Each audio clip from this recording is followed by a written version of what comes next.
Bon, on va revenir de Sainte-Hélène, mais on retournera à Sainte-Hélène après ça. Oui. When it comes to federal elections, it's often Canada's wild card. Qui est prêt à mettre le Canada d'abord? Support for Quebec's separatism has declined dramatically, but the annexation threat puts its linguistic and cultural survival at stake. The province of Quebec was that orange wave last time. It looks like it could actually be a red wave this time. Look, we have a very strong Quebec team. I'm very proud. I have very strong ties into Quebec society as well.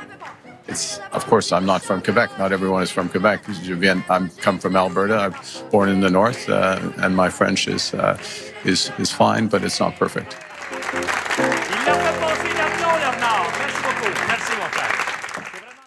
Quebec, home of the Montreal Victoire hockey team. And the Habs, but I'm more of a PWHL kind of girl. Belle feinte maintenant, une deuxième, Maureen, tir et le but!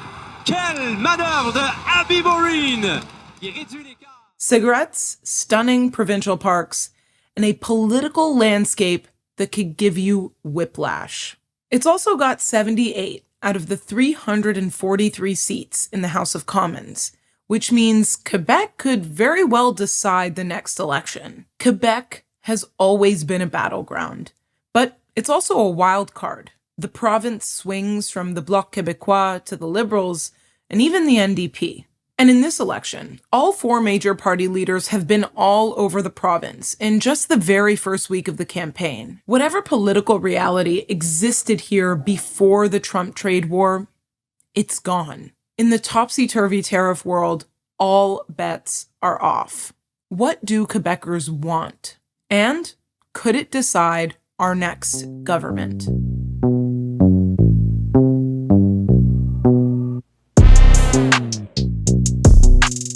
This episode, I'm talking to Martin Patriquin. He's a Quebec correspondent for The Logic. He was also the Quebec bureau chief for Maclean's magazine. He's written for places like the New York Times, the Globe and Mail, and the Walrus. He's also a CBC's Power and Politics panelist. Let's get into it.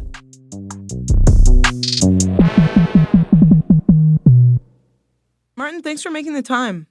Thank you very much for having me. So, before we get into things, how important is Quebec in this upcoming election? Quebec is always important for the obvious reason. It's demographic heft, second biggest province, 78 seats here. It's important in the sense that, I mean, unfortunately for Quebec, it's in a way, it is almost like a failsafe for any party that doesn't make it over the hump in Ontario. The more seats you pick up in Quebec, lets you cover a lot of sin in the rest of the country. It's harder to crack here, but it's a good sized nut, put it that way. Does it tend to decide the vote? Has that happened before? Oh, for sure. I mean, as recently as the Orange Wave, when Jack Layton came in, he rode in on Quebec, and it's interesting in Quebec. There's a phenomenon here where if people like someone, it almost becomes like its own thing. So in the case of Jack, well, Jack Layton endeared himself to Quebec for a variety of different reasons. He was very charismatic. He made a serious and extremely earnest effort in the French language, sort of a classic lefty, and really picked up on people. People really picked up on him. Really liked him, and liked him as a nice counterpoint to Stephen Harper at the time. And he went on a show called Tout le monde en parle, which is like the weekly talk show that still has phenomenal ratings here in Quebec. And it just sort of snowballed after that. Would you call Quebec like the ultimate battleground during elections? I mean, it is to me. I love it here, so sure.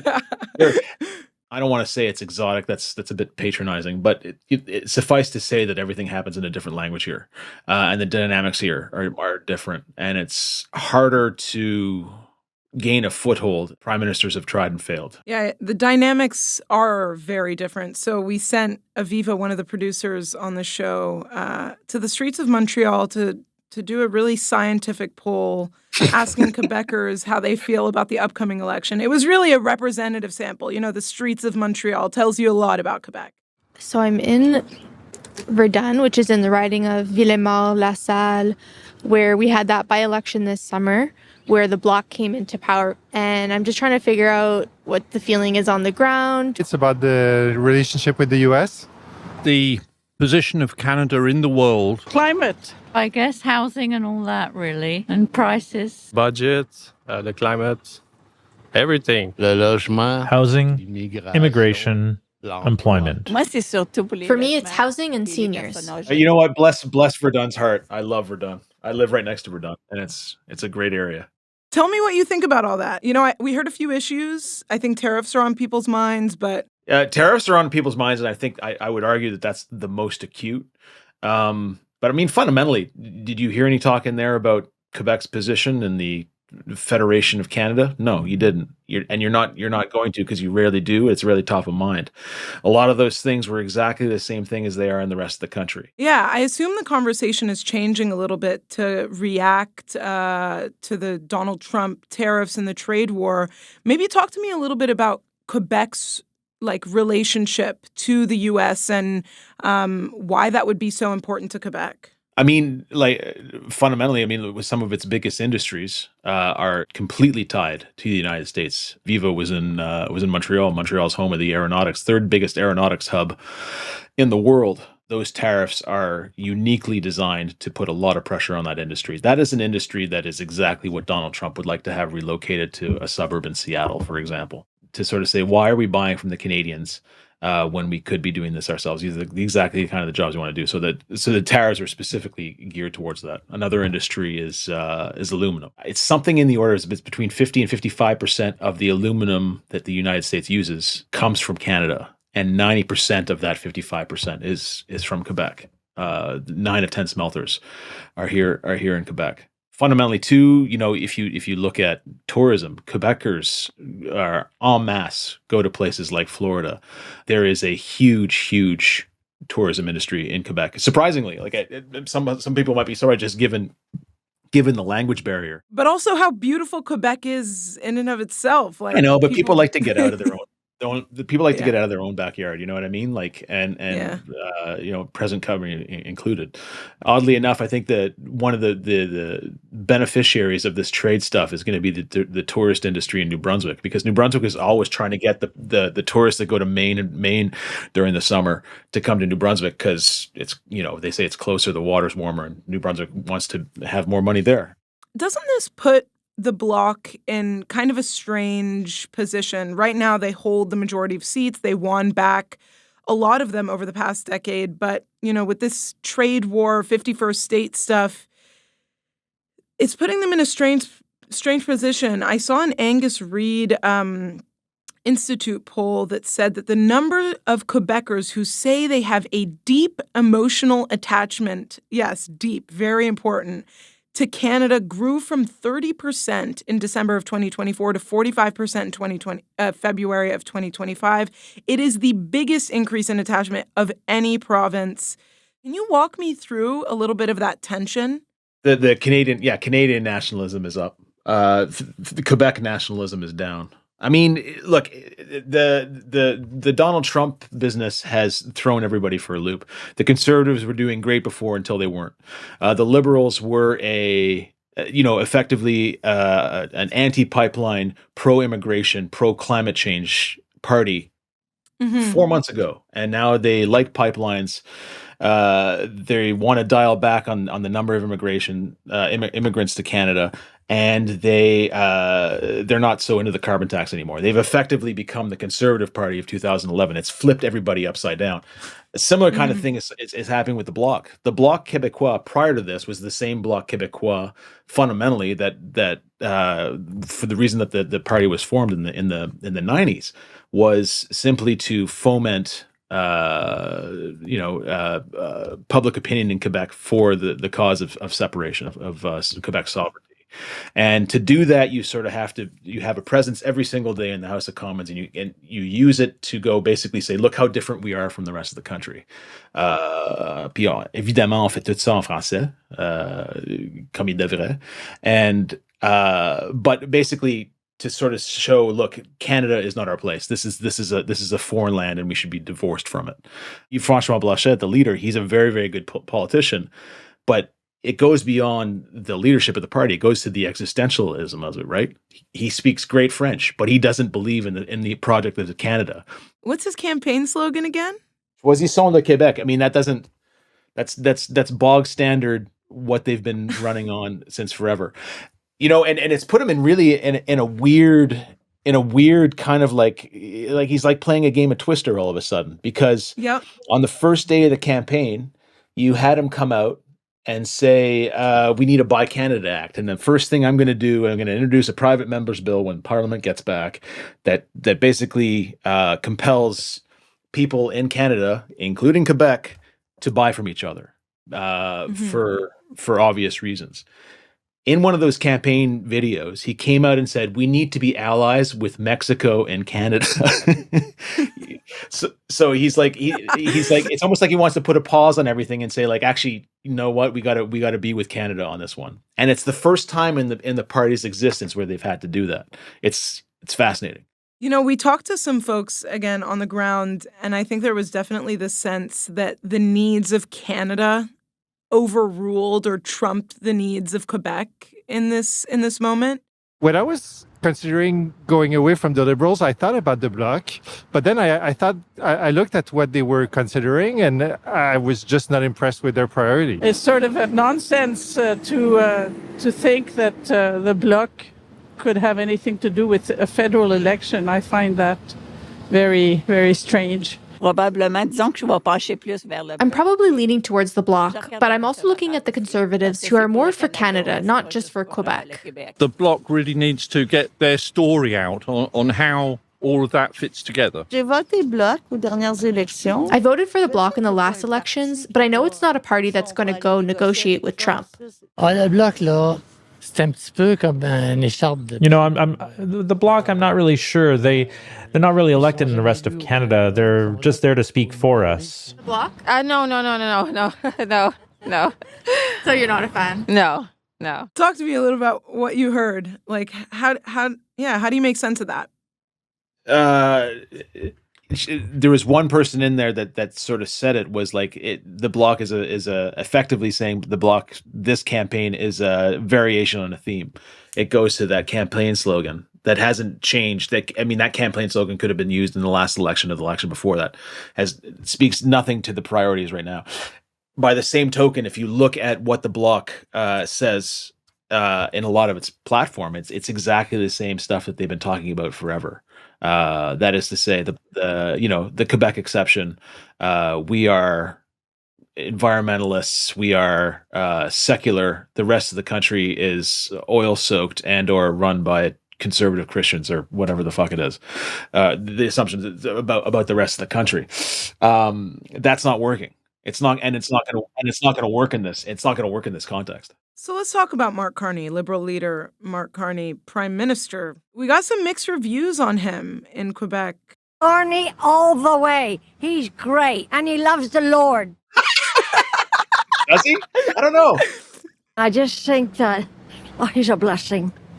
A blessing from above. Oh, Mark Carney, I mean, there's no doubt about it. He's got a worldwide reputation. He seems to be good with money, and Trump likes people who have money. I'm not against, but I haven't actually looked into much either. I don't trust them. I think I'm not the only one. I think Carney would be good because he's not well known, and Trump has no respect for Mr. Trudeau. I'm a bit skeptical about Mr. Carney because he's not really a politician, and he's made a few gaffes. Anything catch your attention other than Mark Carney loves the Lord? Mark Carney loves the Lord. I didn't know that was part of their plank. I didn't see that. No, me neither. I mean, what's his appeal in Quebec? What makes him so attractive? It came out to a certain extent. There was a lot of what was said in those voices was, Governor of Bank of Canada, Governor of the Bank of England,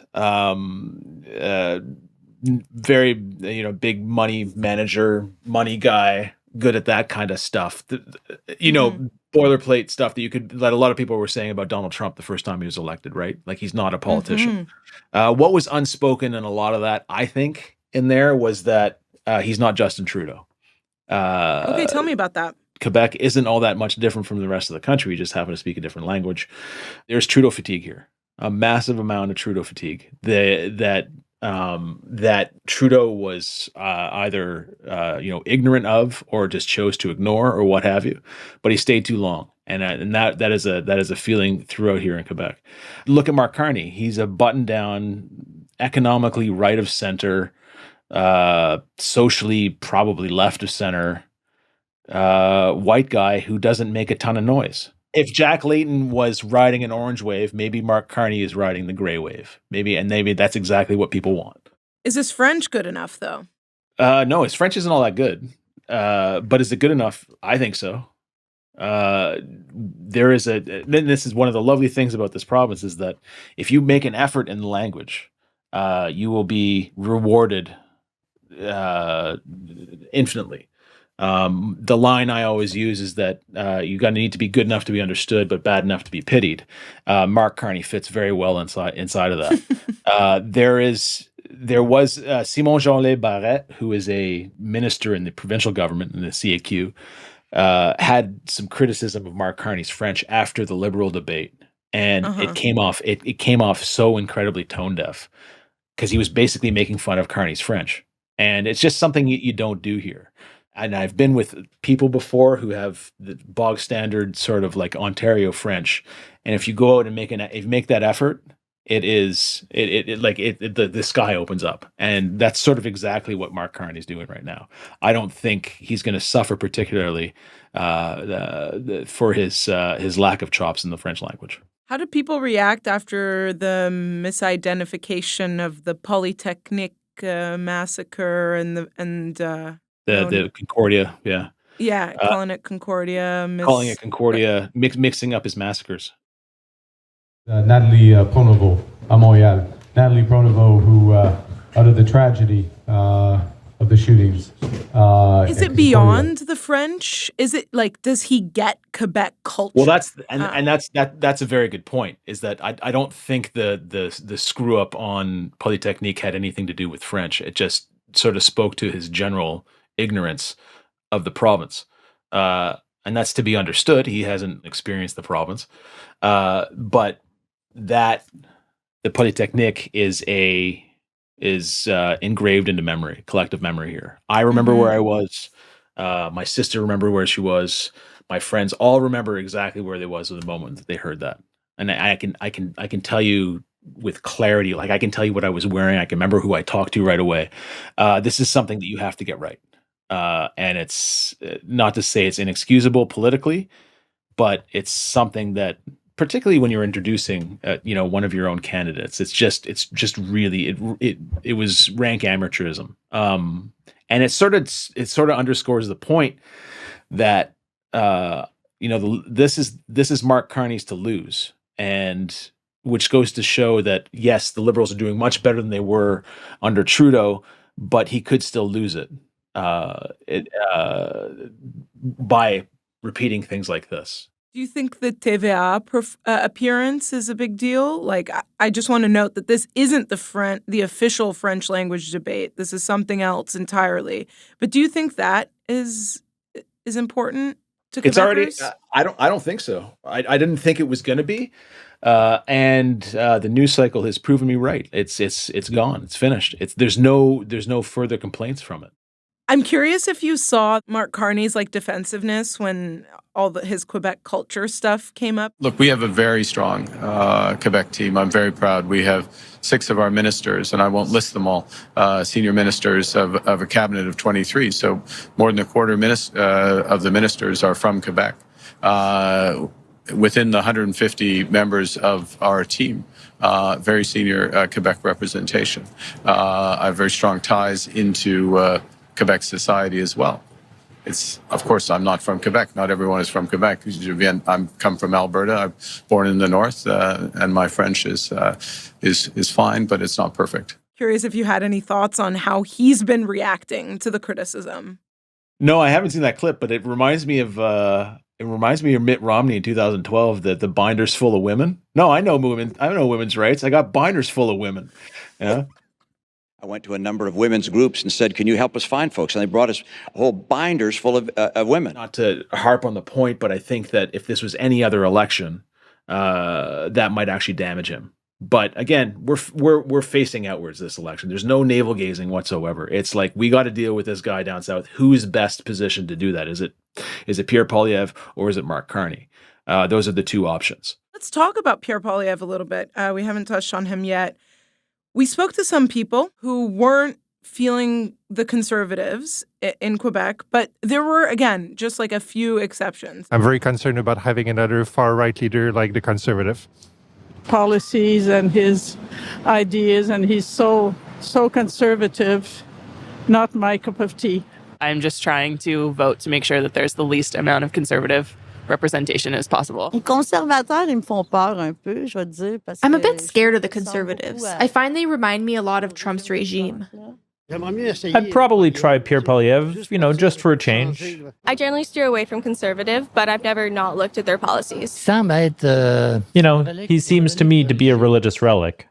Et puis les conservateurs. The Bloc and the Conservatives. Those two men are interesting to me. Where does Pierre Poilievre fit into the equation in Quebec? I mean, prior to Trump and Trump saying all the 51st state stuff, he was benefiting mightily from the anti-Trudeau vote. That guy sucks. Everybody knows he sucks. Why don't you try me? So there was a certain amount of that prior to Trump coming along. What has happened now for the Conservatives, and again, it's similar here than it is elsewhere, is all of a sudden those great talking points that he had, 5 minutes ago are terrible for him now. There was a point, and I can't remember exactly when it was, but when he was suggesting, or the Conservatives were suggesting, that maybe we should bring a Tesla over here. We should get a Tesla assembly line in Canada. You had him going around talking about how Canada was broken. Canada's broken. If whatever your problem was, if it was your groceries, if it was your home affordability, if it was you had a shitty day, that's because Canada is broken and it's Justin Trudeau's fault. That was great. That was a great way to campaign, and it's actually brilliant in a normal campaign period, because you can attach anything to it and say, the reason this is because of this guy. Vote for me and it'll be different. Then Trump comes along, and all of a sudden you're running on a record of saying that the country that you want to represent is broken. It makes it very difficult to pivot. But with the kind of collapsing of the Bloc, why isn't he able to capitalize on those votes? I mean, the Bloc Québécois, to be fair, I don't think they've necessarily collapsed. What the Bloc more Québécois, waning, I think. Collapse is a bit of a... So prior to Trump, you had the Bloc Québécois going, look, we're going to take everything except for this. So I'm talking when Trudeau was still around, and goes like, look, we've made inroads in Quebec, in Montreal, pardon me. We've made inroads. We've won a by-election on the island of Montreal, which we haven't done in acres in years. And we can probably take a lot of the hinterland outside of Montreal, the suburbs of Montreal, and then get everywhere except for in and around Quebec City, which is generally fairly conservative. Now what the Bloc Québécois is hoping for is for the Conservatives to sort of take for granted that the Liberals are going to do quite well, but hope that the Conservatives come up just enough in support so that the Bloc Québécois can split up the middle, which is what they've done time and again before. And they may well do again. But my only point in saying this is that their position is way more shaky than it was, even 3 months ago. As for the Conservatives, there are diehard 6, 7, 8 ridings in and around Quebec City, which tends to go Conservatives. I don't know if they're going to be able to proselytize much beyond that. I mean, they're certainly not going to win on the island of Montreal, which was not. I mean, look, there was an outside possibility, maybe if they got a good candidate and Anthony Housefather didn't run in Mount Royal, that maybe they could make an inroad. And I think that's done for now. I think all they can hope for is in and around Quebec City. It's interesting to me that the Conservatives, they aren't resonating with folks. Pierre Poilievre has been making quite a strong effort in Quebec. He was there last week. He's always around. We've been seeing his French-specific ads. He also, he told Carney he'd pay for his appearance on TVA. Does that not really amount to much for him? Comes down to the same binary question that everybody's asking themselves in Quebec and beyond, is that who's the best position to go up against Donald Trump? What have you found interesting, or what are you watching out for in the next, few weeks over the course of this election? I mean, fundamentally with Legault, the thing that I find amazing, he's a guy that is sort of saying now, who has been vociferously against the idea of having any sort of pipeline infrastructure coming through Quebec, particularly Energy East, saying that there's no way, that there's a term for it. I think, what did he say again? Social acceptance. That's it. Social acceptance for any sort of pipeline infrastructure running Alberta crude through it, through Quebec. Yeah. There's no way that's ever going to happen. He is now open to the idea. He's a guy that, there's an LNG plant up in the Saguenay, and, as recently as I think it was 2021 was sort of saying, there's no way that we're going to have this. All of a sudden, he's open to the idea. When Legault says stuff like, I'm into having a pipeline coming across our territory so that we can sell oil from Alberta to other places on the planet that aren't the United States, that suggests to me that there's some staying power to this. It's been fascinating, honestly, watching how impactful this trade war has been on our politics, but especially in the midst of like an election and campaigns. I often think of Quebec as something kind of like uniquely different, but it feels like they're kind of going through the same motions as the rest of the country right now. And it's kind of fascinating to watch. 100%. 100%. Thank you so much for making the time. This was really fun. Thank you, Noor. Appreciate it. That's been this episode of Canadaland Politics. Look, it's only week 2 of a 5-week-long campaign. We are strapped up and ready to go. I'm actually here in Ottawa.